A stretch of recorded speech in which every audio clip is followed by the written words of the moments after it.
Your emotions are probably ruining your life. And this goes on unnoticed because you think that you are justified to act on them.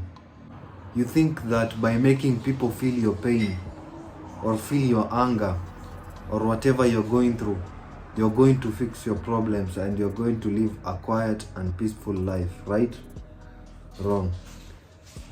I know there's a moment in your life you wake up early just thinking this day is going to be great. And then as soon as you wake up, you start going to the bathroom, you stab your toe with the door, and then you start screaming in agony, in pain in the morning.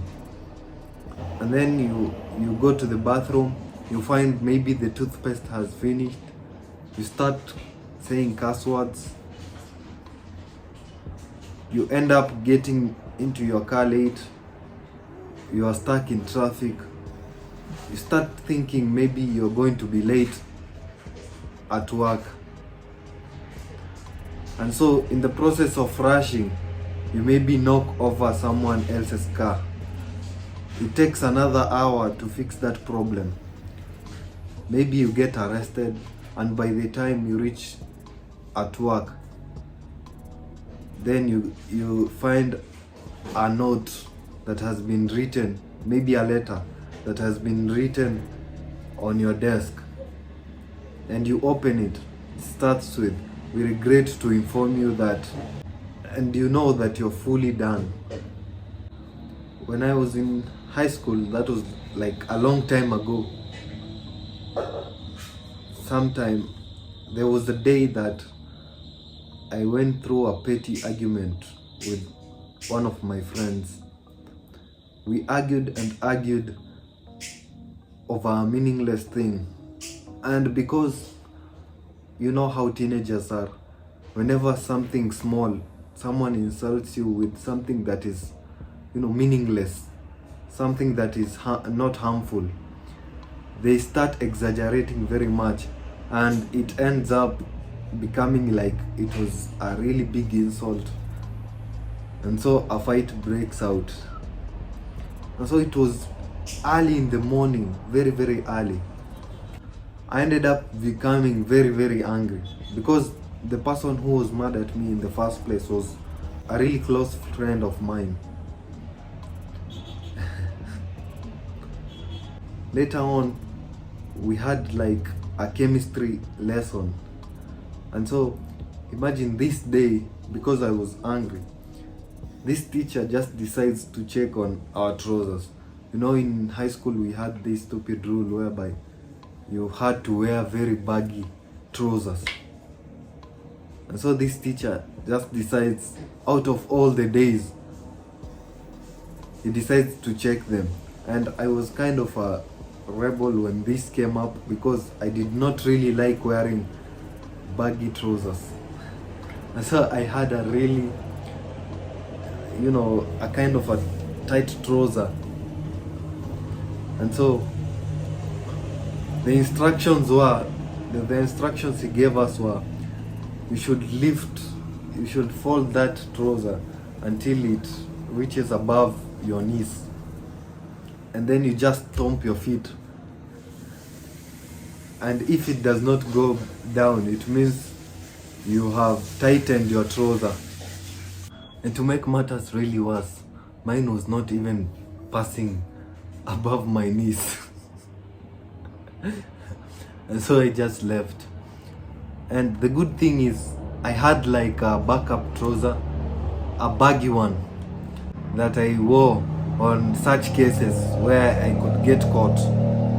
And so I just went and I climbed the dormitory window with other people who also had like backup trousers, and I took it, I wore it, and I went back to class.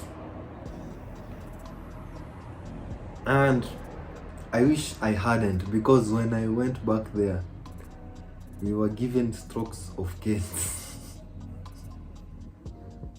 Like 10 of them.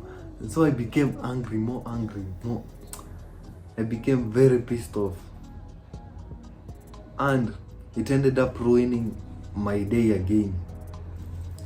And so biology came again. I forgot to do the assignment. I ended up doing punishment. Lunchtime comes.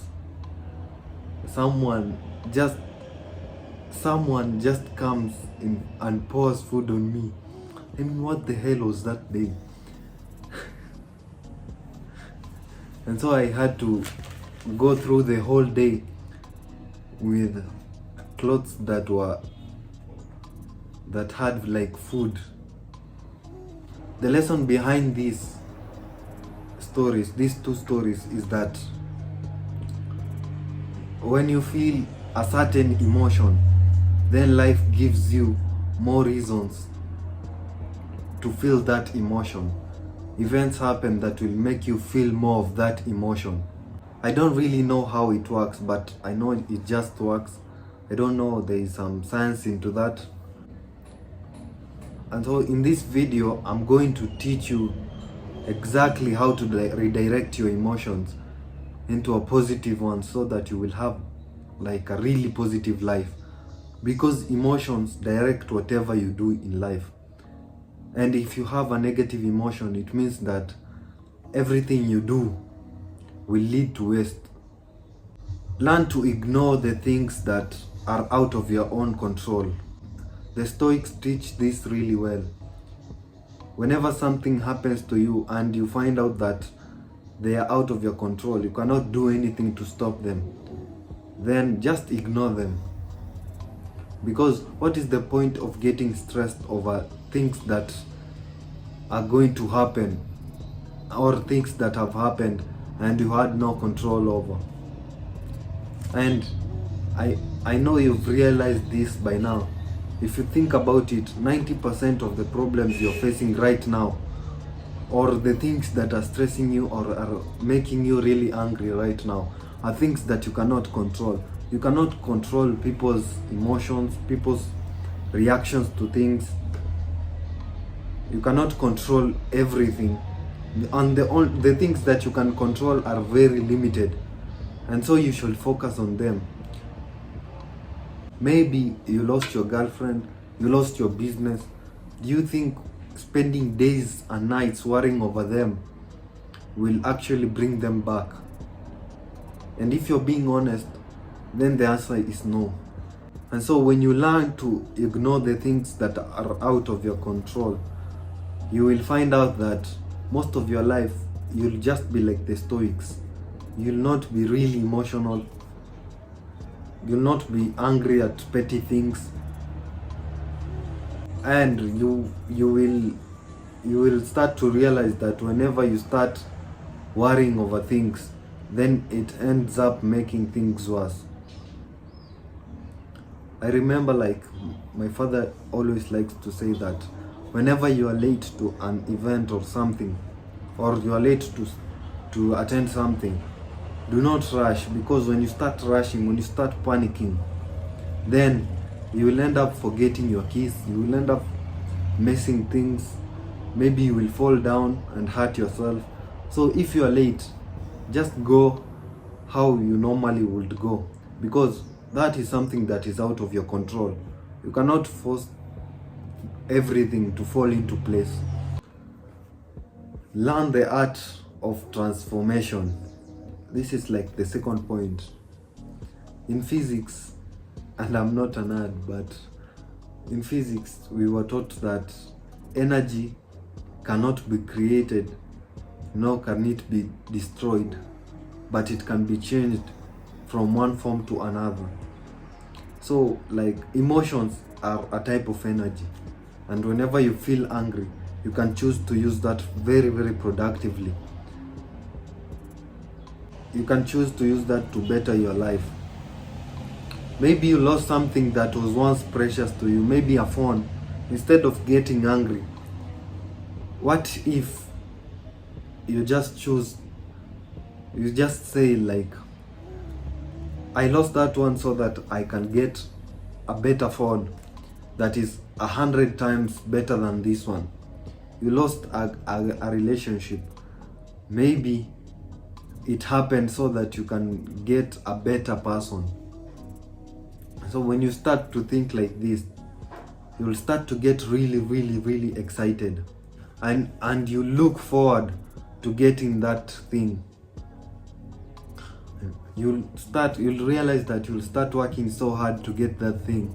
And the third point is, know that negative emotions are a really destructive force. Imagine like a very powerful king or a powerful president. If he was too quick to anger, if he reacted to the petty things, maybe another president insulted him and he just decided, let's go into war, the world will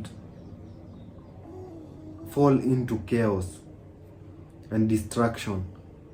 Now think of the many domestic violence cases we've had in the recent past, or nowadays we usually have them.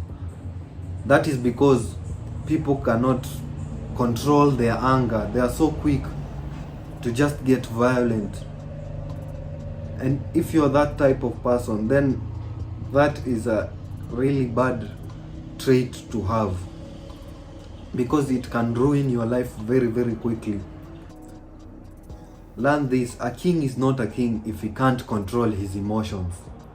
And the fourth point is, use other methods to get rid of your anger or that emotion that you're feeling. Maybe you're very angry, and the most effective one, and that I've used myself, is training. Use that anger to build muscles. If you're a really angry person, then that is like a blessing. You can become like the most jacked person in the world, because whenever you get angry, you just do push-ups. Just shut up, you lift weights. And when you start to use this emotion positively, like I said, you can transform it into something useful. You'll realize that you'll start to become stronger, and maybe you'll look more intimidating, and people will no longer cross you. And that is a way to solve your problems. Other methods, maybe you can go to an isolated place and just shout, or you can just, if you like violence, you can just join boxing or MMA. That is like a legal way to fight your problems. And the fifth point is, journal whenever you feel overwhelming emotions. Journaling is like a healing method. Whenever you feel like your emotions are getting out of place, putting them on paper will make you realize that whatever you're doing is really illogical. You start to think of how you can logically solve these problems. Maybe the course of action you wanted to take is a destructive one, is something that can ruin you. By journaling, you tell yourself the problems that could come with your reaction, the reaction you're willing to take, and you'll start to calm down. So journaling is like a healing therapy that most people do not talk about. And if you start journaling, you'll start seeing a massive improvement in your life, because the mistakes you made then, you'll no longer make them. Because when you make a mistake and you put it down, whenever you pass through it, you read it, you will avoid those mistakes, and you'll be open to making other forms of decisions. Anger is one of the most destructive emotions that you can ever have, and that is why I made a whole video talking about it, because most people ruin their lives just because they are too quick to anger. Learn to get rid of anger, and you'll realize that most of the problems that you have in your life will vanish, and most of the decisions you will make that are not a result of anger will make your life become phenomenal. Empires have fallen because kings and leaders were so quick to anger. They decided just to go to war over petty things, and that is how the kingdom was lost. People have been jailed their whole lives. Maybe they've been given death sentences just because of anger.